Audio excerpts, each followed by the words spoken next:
All right, diving right in here, talk about Ebuka Okorie a little bit as far as what he did during Summer League.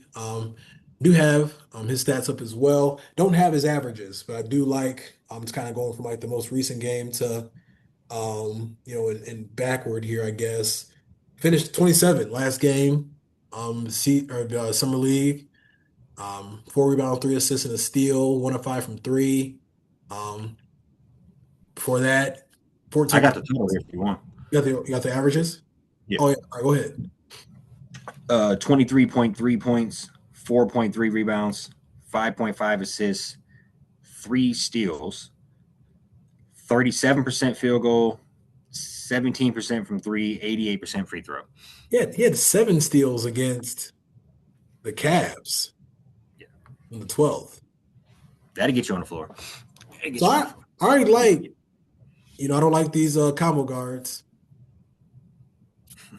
but he got superpower. I think he likes to defend too. So Yeah. you're saying Okorie, K, Asar, John Collins, and Jalen Duren. That don't sound like a good lineup. Too No, small. I'm not saying I like it. I think he just might be a little deer in headlights, but I like Not his game. not right away, Yeah. but Yeah. I think Ease him into it. Yeah. next season, Oh, late next season, something like that. for sure. Like No, I ain't mad at it at all. You said he got superpower, and I agree with that. He is shifty. freakishly fast, shifty, got that ball on the string, um, and can seamlessly get to the basket literally whenever he wants to. Yeah. Uh, so we just talked about how much we need all these shooters around, but a guy that could do that is not bad to have around either, just to get his own basket. Um, maybe early on, send him out there for the second unit with the Ron Hollins and the guys who don't really want to score, and just to kind of just have him out there just being a road runner, pushing Hmm. into. That's kind of what I see. Shooting percentages, I didn't dive.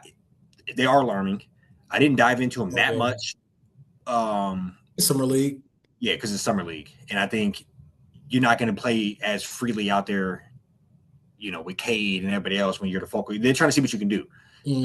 So, um, not abysmal. They weren't Bronny bad, but no, I'm sorry, they weren't like they were, You, they you, weren't you like can see like a lot of the shots he was taking, like, for sure getting to his spots. missing at the rim, missing Yeah. at the 'Cause I heard in the interview he said he was like, this is his first time playing 5-on-5, literally since like his last game in college, which was in like March. So, you go through all these workouts and you get thrown on a team.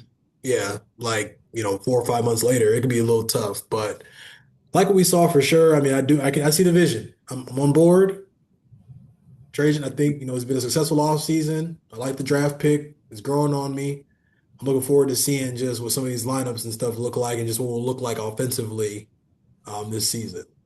3 steals. Just to highlight that again, is 3 steals a game is quite impressive, and just kind of think about it again. It instantly makes me think of the fact that they said he had like a 6'9" wingspan, or six Hmm. foot eight wingspan, whatever it was. He was freakishly long armed compared to how tall he is. Right. And so that's how he's deflecting all those passes and whatnot. So no, I like what we have there. Just another good project on the bench. Yeah, I like all of our projects. Is one way I'll put it. I like for sure. um, even the question marks. I see what we're doing. Like you said, I see the vision. So Hmm. Yeah. um, the vision I'm not seeing is what exactly Duren is seeing. I think, and I think both of us will say we are pro player. We want these players to get paid in all sports. These owners got enough money. I think we all agree with that. But it sitting here heading into August, and it looks like it's a stalemate. There's no other money out there in the NBA for you. You flirted with a couple of teams. They've already made big moves, spent all their money. It just makes me wonder, what are you doing? And how far are you willing to take this? So I guess kind of, what are your thoughts on this, on the Duren thing, and Yeah. where do you see this ending up? It's unfortunate. This is a rude awakening. Like, I think this is like one of the toughest. Like, you think your market is something and it's not. And but you're at a point to where like you're like, I just wish we would know the numbers. I just wish we knew the numbers. Mm-hmm. because he just felt so disrespected by what the Pistons offered him. He's not getting that from anybody else. Like something's, and now it's like I it know. used to start to look like it's on him now. And it's tough because you like I before we jumped on the accolade, I said the accolades don't really match the production. You had about 7, 8 superstars that didn't play enough games this year or out for the entire season that, might have got that third team nod over him if they did play. That's no like I mean that's no fault of his own. I mean I think he played. I think it was so crazy. I think people were just so like what drove people crazy.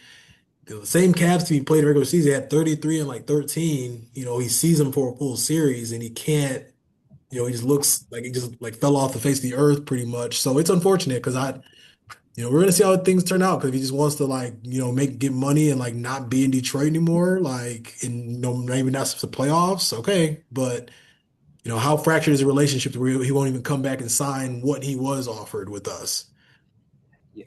And to bring up your first point, as far as if he just wants to ball out and get money and don't care about winning, okay, there's I guess I can understand that, but the money's not out there for you, bro. Like it's just not So, because you would have signed in Sacramento if it was there. You would have went with the Lakers. You would have went, you know, if I would have been mad, but if he took a similar deal to what we offered him for the Lakers, I mean, how can you really be mad at him? He 22, right. you want to be, but it's like at Yeah. this point, I don't know where you can, He's moved on.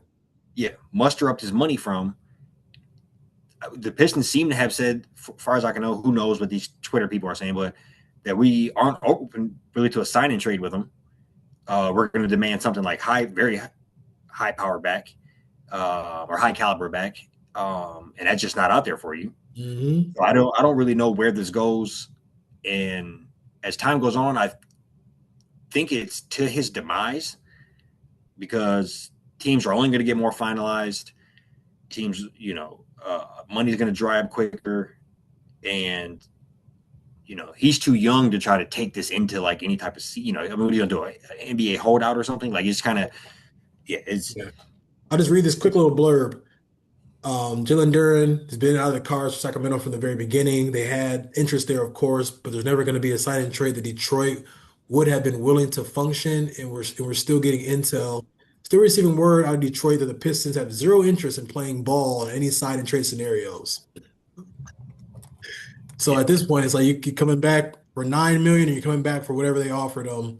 Come back for 9 million and being your own free agent next year, or you're coming back for what and signing whatever that you got offered to you and you getting in the gym. What one?